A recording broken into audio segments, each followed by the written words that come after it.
ಎಂತಹ ದುರಂತ ನೋಡಿ ನಮ್ಮ ಶಿವ ದೇಗುಲದ ಸ್ಥಿತಿ.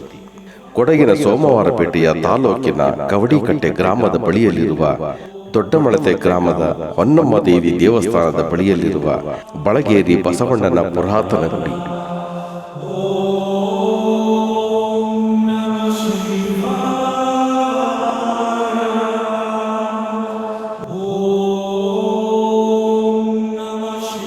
ಸಾವಿರಾರು ವರ್ಷಗಳು ಸಾವಿರಾರು ಜನರಿಂದ ಪೂಜೆ ಮಾಡಿಸಿಕೊಂಡ ದೇಗುಲ ಈಗ ಪಾಳು ಬಿದ್ದು ಹಲವಾರು ದಶಕಗಳೇ ಕಳೆದಿವೆ.